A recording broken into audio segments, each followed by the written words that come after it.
మరిన్ని వీడియోల కోసం సబ్స్క్రైబ్ చేసుకోండి. అదేవిధంగా పక్కనే ఉన్న బెల్ ఐకాన్ క్లిక్ చేసి వీడియో నోటిఫికేషన్స్ని పొందండి. Hi friends, welcome back to our YouTube channel వెంకట్బta. ఫ్రెండ్స్, ఈ వీడియోలో మనము TET 2022కి సంబంధించి ఆన్లైన్ అప్లికేషన్ ఏ విధంగా చేయాలనో చూద్దాము. ఫ్రెండ్స్, ఇక్కడ మనం చూడొచ్చు, ఇక్కడ కనిపిస్తున్నటువంటి వెబ్సైటు TET 2022 అఫీషియల్ వెబ్సైటు. దీని యొక్క లింక్ నేను వీడియో డిస్క్రిప్షన్లో ఇస్తాను. సో దానిపైన టచ్ చేస్తే మనకు డైరెక్ట్గా ఈ విధంగా మనకు స్క్రీన్ అనేది రావడం జరుగుతుంది. సో ఇక్కడ మనం చూస్తే సర్వీసెస్ దగ్గర రెండు ఆప్షన్స్ ఉన్నాయి. ఒకటి ఆన్లైన్ పేమెంట్, ఒకటి online application. First online payment చేయాలి.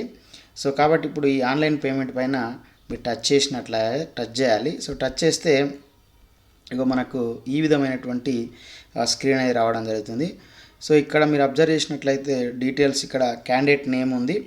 సో ఇక్కడ క్యాండిడేట్ నేమ్ అంటే అభ్యర్థి పేరు మీ యొక్క పేరు అనేది 10th క్లాస్ మెమో పైన ఏ విధంగా ఉన్నాయో సో ఆ విధంగా ఇక్కడ ఎంట్రీ చేయండి పేరు. సో ఇక్కడ డేట్ ఆఫ్ బర్త్ సెలెక్ట్ చేసుకుని దీన్ని క్లిక్ చేయగానే మనకు క్యాలెండర్ వస్తుంది. అందులో ఇయర్, తర్వాత మంత్, తర్వాత డేట్ సెలెక్ట్ చేసుకోండి. సో ఇక్కడ మీ యొక్క మొబైల్ నెంబరు టైప్ చేయండి. సో అది మొబైల్ నెంబర్ వర్కింగ్లో ఉన్నది చూసుకోండి. ఎందుకంటే దానికే మనకి ఏమైనా డీటెయిల్స్ అవి ఉంటే మనకు దానికి మెసేజ్ రూపంలో వస్తాయి ఇన్ఫర్మేషన్ అనేది. తెలంగాణ స్టేట్ కాబట్టి ఎస్ పెట్టుకోండి, వేరే స్టేట్ వాళ్ళైతే నో పెట్టుకోండి.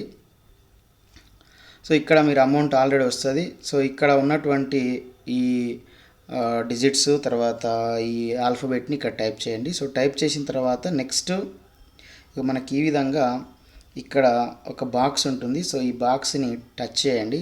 సో టచ్ చేసిన తర్వాత మనకి ఇక్కడ సబ్మిట్ అని ఉంది కదా, సో ఈ సబ్మిట్ పైన మీరు టచ్ చేయండి. సో టచ్ చేస్తే మనకు ఈ విధమైనటువంటి స్క్రీన్ అనేది రావడం జరుగుతుంది. సో ఇక్కడ మీరు debit card, credit card, debit card, తర్వాత other debit cards, internet banking, ఇట్లా 4 ఆప్షన్స్ ఉంటాయి. సో డెబిట్ కార్డ్ అనేది ATM కార్డ్ అందరి దగ్గర ఉంటుంది కాబట్టి మీరు ఈ డెబిట్ కార్డ్ని సెలెక్ట్ చేసుకోండి. సెలెక్ట్ చేసుకున్నట్లయితే క్రెడిట్ కార్డ్ అయినా డెబిట్ కార్డ్ అయినా మనకు సేమ్ ఇవే ఆప్షన్స్ వస్తాయి. సో ఇక్కడ కార్డు నెంబరు, ఇక్కడ ఎక్స్పైరేషన్ డేట్ ఉంటుంది. సో వ్యాలిడ్ త్రూ అని మన కార్డు పైన ఉన్నటువంటి నెంబర్ ఎంట్రీ చేయండి. కార్డు పైన ఉన్నటువంటి మంత్, ఇయర్ ఎంట్రీ చేయండి. ఇక్కడ CVV నెంబర్ అని కార్డును మనం బ్యాక్ సైడ్ తిప్పినట్లయితే సో ఇట్లా బ్లాక్ స్ట్రిప్ కింద ఒక నెంబర్ ఉంటుంది, లాస్ట్ 3 డిజిట్స్, అవి ఎంటర్ చేయండి. తర్వాత ఈ కార్డు హోల్డర్ నేమ్ అంటే కార్డు పైన ఏం పేరు ఉందో సో వాళ్ళ పేరు ఎంటర్ చేయండి. ఎంటర్ చేసి మేక్ పేమెంట్ అని మీరు టచ్ చేసినట్లయితే మనకి ఇక్కడ టచ్ చేసినట్టయితే ఏమొస్తుందంటే మనకు OTP అనేది రావడం జరుగుతుంది. సో అక్కడ OTP ఎంటర్ చేయాలి. సో ఎంటర్ చేసినట్లయితే మనము ఎంటర్ చేసి ఓకే చేసినట్లయితే మనకు ఈ విధంగా ఒక అక్నాలెడ్జ్మెంట్ అనేది పేమెంట్కి సంబంధించి రావడం జరుగుతుంది. సో ఇందులో మనకి ఇంపార్టెంట్ ఏంటంటే జోనల్ నెంబర్. సో ఈ జోనల్ నెంబర్ అనేది మీరు రాసుకోవాల్సి ఉంటుంది. లేదంటే దాన్ని ఇట్లా మనం టచ్ చేసి పెట్టుకున్నట్లయితే కాపీ కూడా అవుతుంది ఇదంతా. సో రాసుకున్నట్లయితే టైప్ చేయాలి, కాపీ చేసినట్లయితే మళ్ళీ అక్కడ వెళ్ళి పేస్ట్ చేయాలి. సో ఈ విధంగా వచ్చిన దీన్ని ప్రింట్ కూడా తీసుకోవచ్చు. సో దీనిపైన మీరు టచ్ చేసినట్లయితే మొబైల్లో అయితే సేవ్ యాజ్ PDF తీసుకోవచ్చు, సిస్టమ్ అయినా మొబైల్ అయినా. ప్రింట్ తీసుకోండి, ప్రింట్ కనెక్ట్ చేసుకొని ప్రింట్ కూడా తీసుకోవచ్చు. సో ఇది వచ్చిన తర్వాత ఇక్కడ మనము మళ్ళీ ఆన్లైన్ అప్లికేషన్ చేయాలంటే సబ్మిట్ అప్లికేషన్ క్లిక్ హియర్ ఉంది కదా, సో దీనిపైన టచ్ చేయాలి. ఈ బ్లూ దానిపైన టచ్ చేస్తే మనకు ఈ విధమైనటువంటి స్క్రీన్ అయితే రావడం జరుగుతుంది.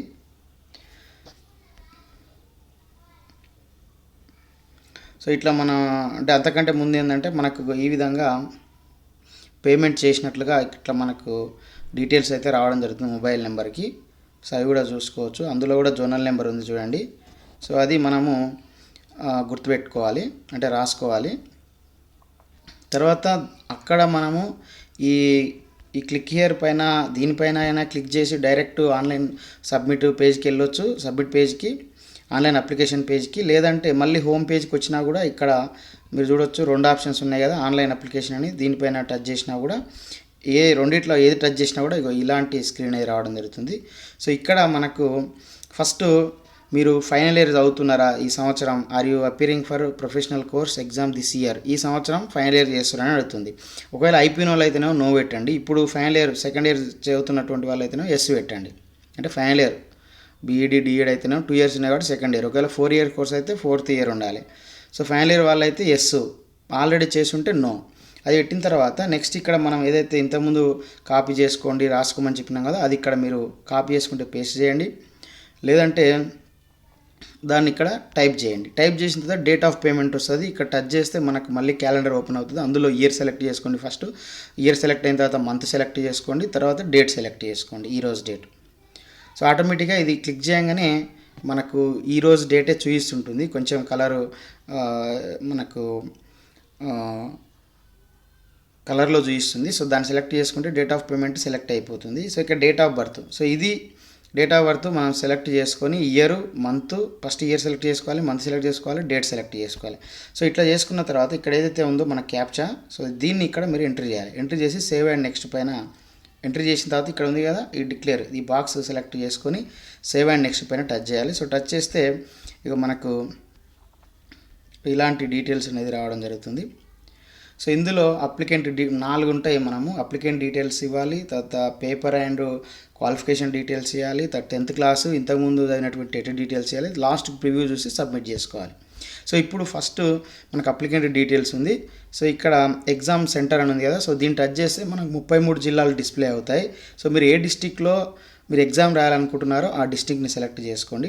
ఒకవేళ మీరు ఎర్లీగా ఇప్పుడు తొందరగా చేసుకుంటే అన్ని డిస్టిక్లు ఉంటాయి. ఒకవేళ లేట్ అయిందనుకోండి, ఆ డిస్టిక్కు సంబంధించి క్యాండిడేట్స్ అయిపోతే మీ డిస్టిక్ అనేది చూపించదు, వేరే డిస్టిక్ మీకు దగ్గర ఉన్నటువంటి డిస్టిక్ సెలెక్ట్ చేసుకోవాలి. కాబట్టి వీళ్ళని తొందరగా మీరు అప్లై అనేది చేసుకుంటే బాగుంటుంది, ఎందుకంటే దగ్గరగా మీకు సెంటర్ అని పడడానికి అవకాశం ఉంటుంది. సో నెక్స్ట్ ఇక్కడ చూడొచ్చు, ఇక్కడ నేమ్ ఆఫ్ ద ఫాదర్, అంటే ఈ క్యాండిడేట్ ఎవరైతే వాళ్ళ ఫాదర్ నేమ్ ఉంది. సో అది మనకి ఇక్కడ ఎంట్రీ చేయాలి. మన 10th మెమో మీద ఉంటుంది కదా, సో దాని ప్రకారంగా ఇక్కడ ఫాదర్ నేమ్, ఇక్కడ మదర్ నేమ్ ఎంట్రీ చేయాలి. ఎంట్రీ చేసి జెండర్ మేల్ ఫీమేల్ ఉంది కదా, సో జెంట్స్ అయితే అంటే పురుషులైతే మేల్ అని, ఒకవేళ లేడీస్ అయితే ఫీమేల్ అని సెలెక్ట్ చేసుకోవాలి. సో సెలెక్ట్ చేసుకున్న తర్వాత ఇక్కడ మనకు మొబైల్ నెంబర్ ఆల్రెడీ ఇచ్చినాం కాబట్టి మొబైల్ నెంబర్ ఉంటుంది మన ఇది మనం ఫీజు పే చేసినప్పుడే. సో ఇక ఐడెంటిఫికేషన్ మార్క్స్ ఉంటాయి, అంటే ఇది పుట్టుమచ్చలు ఉంటాయి కదా, 10th మెమోలో ఏవైతే ఉన్నాయో అవి ఎంట్రీ చేయండి. ఇట్లా 1వ 2వ, ఒకవేళ ఒకటే ఉంటే ఆ ఒకటినే 2 సార్లు ఎంట్రీ చేయండి, 2 ఉంటే 2 ఎంట్రీ చేయండి. తర్వాత ఇక్కడ మన కమ్యూనికేషన్ ఉంది, అంటే అడ్రస్ ఎంట్రీ చేయాలి, హౌస్ నెంబరు, తర్వాత మీ విలేజ్ లేకుంటే మీ కాలనీ, ఏమన్నా ల్యాండ్ మార్క్ ఉంటే ల్యాండ్ మార్క్, అవన్నీ ఇట్లా ఎంట్రీ చేయాలి. 5 లైన్స్ వరకు ఇక్కడ అవకాశం ఇచ్చారు. ఎంట్రీ చేసిన తర్వాత ఇక్కడ డిస్టిక్ సెలెక్ట్ చేస్తే ఇక్కడ కూడా మన 33 డిస్టిక్లు డిస్ప్లే అవుతాయి. మీ డిస్టిక్ని సెలెక్ట్ చేసుకోండి. సెలెక్ట్ అయిన తర్వాత మళ్ళీ ఆ డిస్టిక్లో ఉన్నటువంటి మండల్స్ డిస్ప్లే అవుతాయి. ఇక్కడ టచ్ చేస్తే మీ మండల్ సెలెక్ట్ చేసుకోండి. తర్వాత ఇక్కడ మీ యొక్క పిన్ కోడ్ అడుగుతుంది, మీ యొక్క పిన్ కోడ్ని ఎంట్రీ చేయండి. సో ఎంట్రీ చేసిన తర్వాత నెక్స్ట్ మనకి ఈ విధంగా ఉంటుంది. సో ఇక్కడ బ్రౌజ్ అని ఉంది కదా, సో దీనిపైన టచ్ చేస్తే మీ మొబైల్లో కానీ కంప్యూటర్లో కానీ మనకు ఫోటో ఇగో ఇట్లా మనకు 3.5 విడుతూ, తర్వాత ఇక్కడ మనం ఇక్కడ చూస్తే మనకు ఆఫ్ ఫోటో ఉంటుంది కదా, సో దీనికంటే ముందు మనం ఏం చేయాలంటే ఆఫ్ ఫోటోని ఇట్లా మన దగ్గర ఉన్నటువంటి ఆఫ్ ఫోటోని దాని కింద మనం సిగ్నేచర్ చేయాలి. ఒక వైట్ పేపర్ అయిపోయిన సిగ్నేచర్ చేసి ఇక్కడ సిగ్నేచర్ చేసి దాన్ని ఫోటో తీసి, మొబైల్లో అయితే నేను చెప్పేది, కంప్యూటర్లో అయితే స్కాన్ చేస్తారు, మొబైల్లో అయితే ఫోటో తీసి మళ్ళీ సేమ్ ఈడి వరకు కట్ చేయాలన్నట్టు. ఈ ఫోటోకి సంతకం ఉన్నట్లుగా ఈ 2 కలిపి ఒకదాని కింద ఒకటి పెట్టి, ఫోటో పైన పెట్టి కింద సంతకం పెట్టి దాన్ని ఫోటో తీసి ఈడి వరకు కట్ చేయాలి. కట్ చేసిన తర్వాత ఇంకొక పని ఉంది, అదేంటంటే దీన్ని 50 KB లోపు వచ్చేటట్టు చూసుకోవాలి. దీని యొక్క సైజ్ అనేది మనకు 50 KB లోపు ఉండేటట్టు చూసుకోవాలి. సో అది ఉంటే మీరు మొబైల్లో కూడా చేసుకోవచ్చు అప్లికేషన్, లేదంటే నెట్ సెంటర్ దగ్గరికి వెళ్తే వాళ్ళు స్కాన్ చేసి 50 KB లోపు చేస్తారు. సో దీన్ని ఫోటో కింద సిగ్నేచర్ పెట్టి దాన్ని 50 KB లోపు మొబైల్లోనే ఏ విధంగా చేయాలి, ఏ యాప్ ఉపయోగించేయాలని నేను నెక్స్ట్ వీడియోలో చేస్తాను. సో ఆ వీడియో కూడా చూడండి. చూస్తే దాన్ని మీరు అప్పుడు రెడీ చేసుకున్నట్టు ఫోటోని. సో ఇట్లా ఫోటో రెడీ చేసుకున్న తర్వాత సో ఈ బ్రౌజ్ అనే దానిపైన క్లిక్ చేస్తే మన మొబైల్లో ఫోల్డర్స్ అన్నీ ఓపెన్ అవుతాయి, లేదంటే కంప్యూటర్లో ఫోల్డర్ అన్నీ ఓపెన్ అవుతాయి. ఏ ఫోల్డర్లో మన ఫోటో ఉందో ఆ ఫోల్డర్లోకి వెళ్ళి దాన్ని సెలెక్ట్ చేసుకుంటే ఇక్కడ కనిపిస్తుంది ఆ ఫోటో సిగ్నేచర్. కనిపించిన తర్వాత this photo belongs to me అంటే ఇది కరెక్ట్ ఉన్నట్లయితే ఇది టచ్ చేయాలి. టచ్ చేసి ఇక్కడ సేవ్ అండ్ నెక్స్ట్ కొడితే మనకు ఇగో ఈ విధమైనటువంటి స్క్రీన్ అనేది రావడం జరుగుతుంది. సో ఇప్పుడు next paper and qualification. So ఇక్కడ మీరు చూసినట్లయితే కమ్యూనిటీ సెలెక్ట్ చేసుకోవాలి. దీన్ని టచ్ చేస్తే కమ్యూనిటీ అన్నీ వస్తాయి, అందులో మీ కమ్యూనిటీ సెలెక్ట్ చేసుకోండి. తర్వాత మీరు ఒకవేళ PHC క్యాండిడేట్ డిఫరెంట్ ఏబుల్డ్ అంటే వికలాంగులు అని ఉంటుంది కదా, సో అది ఎస్ అయితే ఎస్ పెట్టుకోండి, లేదైతే నో పెట్టండి. ఎస్ పెడితే మళ్ళీ దాంట్లో ఒకవేళ నో పెడితేనేమో ఈ డీటెయిల్స్ అన్నీ ఏమి అడగవు. ఎస్ పెడితే మళ్ళీ ఏది అనేది అడుగుతుంది అన్నట్టు. అంటే visual impaired, hearing impaired, orthopaedical handicapped, ఇట్లా మూడిట్లలో ఏది ఉంటే అది సెలెక్ట్ చేసుకోవాలి. సెలెక్ట్ చేసుకొని ఇక్కడ పర్సెంటేజ్ సెలెక్ట్ చేసుకోవాలి. అది ఏంది, ఎస్ పెట్టిన వాళ్ళకి ఇవి వస్తాయి, నో పెట్టిన వాళ్ళకి ఇవన్నీ ఏం రావు. తర్వాత ఇక్కడ ఒకవేళ విజువల్లీ ఇంపైర్డ్ ఉందనుకో, అంటే చూడడం అంటే వాళ్ళకు చూపు లేదనుకోండి, అట్లాంటి వాళ్ళకి ఏంటంటే వాళ్ళ బదులు ఇంకొకరు ఎగ్జామ్ రాయడానికి అవకాశం ఉంటుంది అన్నట్టు. సో అట్లాంటి మీకు స్క్రైబ్ రిక్వైర్డ్ ఉందా, అంటే మీ బదులు వేరే వాళ్ళు మీరు రాయడానికి, అంటే మీరు ఆన్సర్స్ చెప్తుంటే వేరే వాళ్ళు బబ్లింగ్ చేయడానికి, లేకపోతే క్వశ్చన్స్ కానీ ఆన్సర్స్ కానీ చేయడానికి మన పక్కన మనం చెప్తుంటే వాళ్ళు చేసేటట్టు సహాయకంగా వాళ్ళు ఏమైనా రిక్వైర్మెంట్ ఉందా, ఉంటే ఎస్ పెట్టండి, లేదంటే నో పెట్టండి. ఇది ఎప్పుడు ఇట్లా ఈ విజువల్ ఇంపైర్డ్ ఉంటేనే అవకాశం ఉంటుంది అన్నట్టు. సో ఇట్లా అంటే ఎవరన్నా మనకు అవసరమా అనుకుంటే ఎస్, లేదంటే నో. ఇక ఇక్కడ నో పెడితే ఇవన్నీ అవకాశం ఉండదు. సో నెక్స్ట్ దీని తర్వాత ఇంపార్టెంట్ పేపర్. సో మీరు ఏ పేపర్ రాయాలనుకుంటున్నారు, పేపర్ 1 అయితే 1 to 5th, పేపర్ 2 అయితే 6 to 8th, 2 అయితే 1 to 8th. సో మీ ఎలిజిబిలిటీని బట్టి ఒకవేళ బీడ్ చేస్తే మీరు 1 to 8th ఎలిజిబిలిటీ, కాబట్టి అప్పుడు మీరు పేపర్ 1 పేపర్ 2 సెలెక్ట్ చేసుకుంటారు. ఓన్లీ మీకు డిఏడే ఉందనుకోండి, పేపర్ 1 చేసుకుంటారు. సో అట్లా ఓన్లీ మీరు పేపర్ 2 బీఈడి కూడా ఉంది కానీ పేపర్ 2 రాయాలనుకుంటే పేపర్ 2 సెలెక్ట్ చేసుకుంటారు, 2 రాయాలనుకుంటే 2. సో ఇక్కడ మనకు ఫీజు అనేది పేపర్ 1 అయినా పేపర్ 2 అయినా రెండింటికైనా కూడా 300 ఉంది. సో అది మీ ఇష్టం, దేని రాస్తారు అనేది ఇక్కడ మీరు సెలెక్ట్ చేసుకోవాలి. అయితే ఇక్కడ మీరు సెలెక్ట్ చేసుకునే దాన్ని బట్టి ఆ క్వాలిఫికేషన్ డీటెయిల్స్ అనేది ఇవ్వాల్సి ఉంటుంది. ఫస్ట్ మీరు పేపర్ 1 సెలెక్ట్ చేసుకున్నారు అనుకోండి, పేపర్ 1 మీరు ఏ లాంగ్వేజ్లో రాయాలనుకుంటారు, లాంగ్వేజ్ 1 చూస్. లాంగ్వేజ్ 2 అనేది ఇంగ్లీష్ ఉంటుంది కామన్గా, లాంగ్వేజ్ 1 అనేది మీరు సెలెక్ట్ చేసుకోవాలి.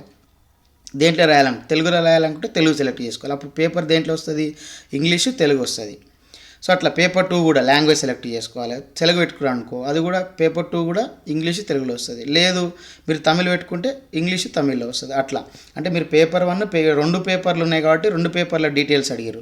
మీరు పేపర్ 1 అంటే పేపర్ 1 వస్తుంది డీటెయిల్స్, పేపర్ 2 పెట్టుకుంటే పేపర్ 2 వస్తుంది. ఇక్కడ 2 పెట్టారు కాబట్టి 2 డీటెయిల్స్ అడిగింది. సో ఇట్లా మనం ఈ లాంగ్వేజ్ 1 ఏదైతే పెట్టుకుంటామో పేపర్ 1 పేపర్ 2 దానికి అనుగుణంగా ఇంగ్లీష్తో పాటు ఆ లాంగ్వేజ్లో మన క్వశ్చన్ పేపర్స్ అనేవి రావడం జరుగుతుంది. సో ఇట్లా నెక్స్ట్ అట్లా పెట్టిన తర్వాత ఇప్పుడు క్వాలిఫికేషన్స్ అడుగుతుంది. సో ఇది పేపర్ 1 క్వాలిఫికేషన్. పేపర్ 1 క్వాలిఫికేషన్ ఏంటంటే, సో ఇది మనకు ఫస్ట్ది ఇంటర్మీడియట్ 45% ఉండాలి. తర్వాత ఇక్కడ ఫస్ట్ అడుగుతుంది, ఇక్కడ ఉన్నటువంటి 45% ఇంటర్లో 45% ఉందా అని అడుగుతుంది. సో ఇక్కడ ఇంటర్ 40% అడుగుతుంది. ఇది రెండో ఆప్షన్ ఏంటంటే 2015 డిసెంబర్ 23 అనుకుంటా, ఆ డేట్ కంటే ముందు మీరు ప్రొఫెషనల్ కోర్స్ డిఎడ్ కానీ డిప్లొమా ఇన్ ఎలిమెంటరీ ఎడ్యుకేషన్ కానీ అది పూర్తి చేస్తే మీరు ఇది సెలెక్ట్ చేసుకోవాలి. అంటే 5% తక్కువ ఉన్నా ఏం కాదన్నట్టు దీనికి. సో అది సెలెక్ట్ చేసుకోవాలి. లేదు మీకు 45% అబౌవ్ అంటే ఫస్ట్ది సెలెక్ట్ చేసుకోవాలి. 2015 డిసెంబర్ 23 కంటే ముందు అయిపోయినా అప్పుడు మీరు అడ్మిట్ అయినా ఈ రెండో సెలెక్ట్ చేసుకోవాలి. ఇది రెండో ఆప్షన్. తర్వాత బీడ్ ఉందనుకోండి, బీడ్ వాళ్ళకి ఇది సెలెక్ట్ చేసుకోవాలి. డిఎడ్ వాళ్ళకేమో ఇది సెలెక్ట్ చేసుకో. ఈ రెండిట్లలో ఏదో ఒకటి 2015 కంటే ముందు అయితేనేమో ఇది, తర్వాత అయితేనేమో ఇది సెలెక్ట్ చేసుకోవచ్చు అన్నట్టు. అంటే మీకు పర్సెంటేజ్ ఉంటే ఫస్ట్ కూడా సెలెక్ట్ చేసుకోవచ్చు. సో ఇట్లా క్వాలిఫై సెలెక్ట్ చేసుకోవాలి. పేపర్ 2 క్వాలిఫికేషన్ కూడా సేమ్. ఫస్ట్ది 40% ఇది ఉంది. ఒకవేళ ఇంకా కొంత మీరు 5% అట్లా బెనిఫిట్ పొందాలంటే ఇక్కడ మీకు అడుగుతుంది 2015 గైడ్లైన్స్ కంటే ముందని చెప్పేసి మనకు నోటిఫికేషన్లో డీటెయిల్గా ఇచ్చిర్రు. నోటిఫికేషన్లో ఉంది అది ఒకసారి. 2015 డిసెంబర్ 23 కంటే ముందు మీరు కోర్సు పూర్తి చేసినా జాయిన్ అయినా అని ఉంది. ఒకవేళ మీకు కావాల్సిన పర్సెంటేజ్ ఉంటే ఫస్ట్దే పెట్టుకోండి. పర్సెంటేజ్ తక్కువ ఉందంటే 2015 డిసెంబర్ 23 కంటే ముందు జాయిన్ అయితే ఇది పెట్టుకోండి. ఇంకా లేదంటే ఈ 4 ఏది అన్నా ఈ 2 కాకుండా ఉంటే అది పెట్టుకోండి. సో ఇట్లా మీరు పేపర్ 1 పేపర్ 2 క్వాలిఫికేషన్ అనేది మీరు సెలెక్ట్ చేసుకోవాలి. సో సెలెక్ట్ చేసుకున్న తర్వాత ఇక్కడ మీరు పేపర్ 2 కాబట్టి పేపర్ 2లో మనకు 2 ఉంటాయి, మ్యాథమెటిక్స్ అండ్ సైన్స్ ఉంటుంది, సోషల్ స్టడీస్ ఉంటాయి. రెండిట్లో ఏదో ఒకటి సెలెక్ట్ చేసుకోవాలి.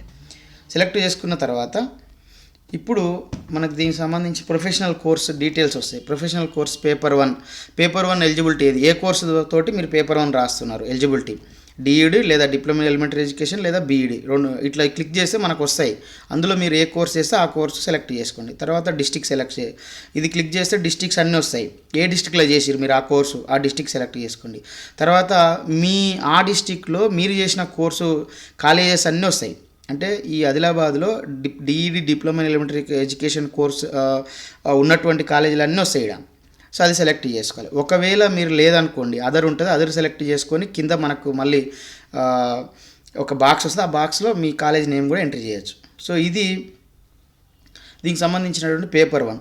తర్వాత ప్రొఫెషనల్ కోర్స్ 1 పేపర్ 1 ఇది. సో పేపర్ 2ది కూడా ఇచ్చినాం కాబట్టి బోత్ ఇచ్చినాం కాబట్టి పేపర్ 2ది కూడా సేమ్ ఇంతే.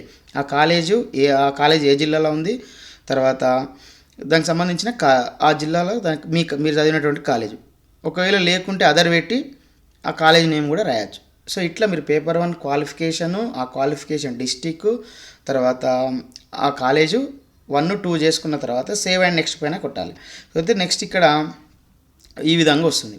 సో 10th క్లాస్ బోర్డు ఇది మీరు ఎస్ఎస్ఆ, సిబిఎస్ఆ, ఐసిఎస్ఆ, అదర్సా తీసుకొని ఇట్లా సెలెక్ట్ చేసుకోవాలి. హాల్ టికెట్ నెంబర్ ఇక్కడ ఎంటర్ చేయాలి మీది. తర్వాత మీరు ఇంతకుముందు టెట్ రాస్తే ఎస్, రాయకుంటే నో పెడితే ఇవన్నీ రావు, ఎస్ పెడితే వస్తాయి ఇవన్నీ. కాబట్టి ఇక్కడ టెట్ మనకు ఇంతమందికి నిర్వహించిన టెట్లు అన్నీ 6 టెట్లు ఉన్నాయి. 6 టెట్లు వచ్చింది.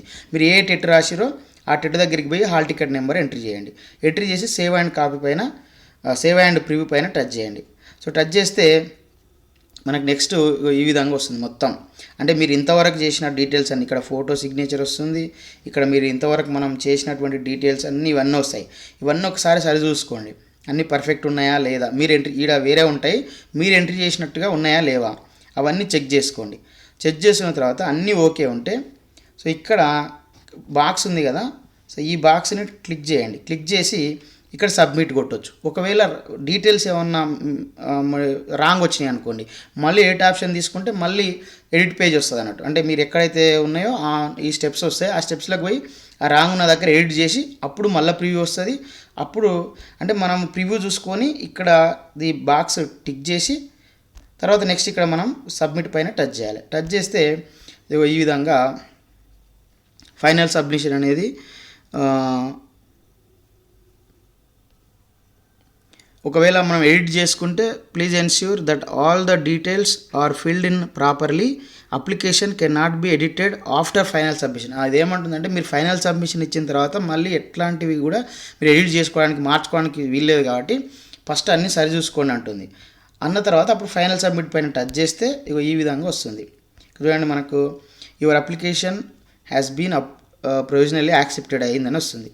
సో ఇట్లా మనకు క్యాండిడేట్ ఐడి అనేది వస్తుంది ఇట్లా. సో ఈ క్యాండిడేట్ ఐడి అనేది మనం గుర్తుపెట్టుకోవాలి, అంటే రాసుకోవాలి లేదా ఒకదానిపైన భద్రపరచుకోవాలి. తర్వాత డౌన్లోడ్ అప్లికేషన్ ఉంది కదా, సో దీనిపైన టచ్ చేస్తే మనకు అప్లికేషన్ అనేది డౌన్లోడ్ అవుతుంది. సో డౌన్లోడ్ అయిన తర్వాత మనము మొబైల్లో అయితే సేవ్ యాజ్ పీడిఎఫ్ పెట్టి పీడిఎఫ్ చేసుకోవచ్చు, లేదంటే ప్రింట్ తీసుకోవచ్చు అన్నట్టు. మనకు మొబైల్ నెంబర్కి సో ఈ విధంగా అప్లికేషన్ సక్సెస్ఫుల్ అయినట్టు కూడా మనకి ఇక్కడ వస్తుంది. సో మనము దీనిపైన క్లిక్ చేస్తే కూడా మన మొబైల్లో కూడా డౌన్లోడ్ అవుతుందంట, మనకి మెసేజ్ వచ్చింది కూడా డౌన్లోడ్ అవుతుంది. సో ఇట్లా మనం అప్లికేషన్ అనేది చేసుకోవచ్చు. ఇక్కడ మనకు ఈ క్యాండిడేట్ ఐడి ద్వారా లేదంటే మన జోనల్ నెంబర్ ద్వారా కూడా మళ్ళీ ఈ వెబ్సైట్లోకి వెళ్ళి వెబ్సైట్ నుంచి కూడా మళ్ళీ అంటే ఇట్లా డౌన్లోడ్ చేసుకోవచ్చు. వెబ్సైట్లోకి వెళ్ళి కూడా మనం డౌన్లోడ్ చేసుకోవచ్చు. డౌన్లోడ్ సబ్మిటెడ్ అప్లికేషన్ అని ఉంటుంది, ఇగో ఇక్కడ ఉంటుంది. ఆ ఆప్షన్లోకి పోయి దాన్ని యూజ్ చేసుకొని కూడా మనం డౌన్లోడ్ చేసుకోవచ్చు అప్లికేషన్ అనేది. సో ఇది ఫ్రెండ్స్, ఈ విధంగా మనము మొబైల్ నుంచి కానీ కంప్యూటర్ నుంచి కానీ మన ఆన్లైన్ అప్లికేషన్ అది చేసుకోవచ్చు. TET 2022కి సంబంధించి మీకు ఏ డౌట్ ఉన్నా కామెంట్లో అడగండి, నేను దాన్ని క్లారిఫై చేస్తాను. అదేవిధంగా ఈ ఫోటో మొబైల్లో చేయాలనుకుంటే మాత్రం ఫోటో సిగ్నేచర్ని ఏ విధంగా ఫోటో పైన కింద సిగ్నేచర్ పెట్టి దాన్ని 50 KB ఫోటో తీసి 50 KB కంటే తక్కువ చేయాలో నేను నెక్స్ట్ వీడియోలో చెప్తాను. సో అది కూడా చూసి మీరు మొబైల్లో కూడా చేసుకోవచ్చు. Okay friends, bye, have a nice day.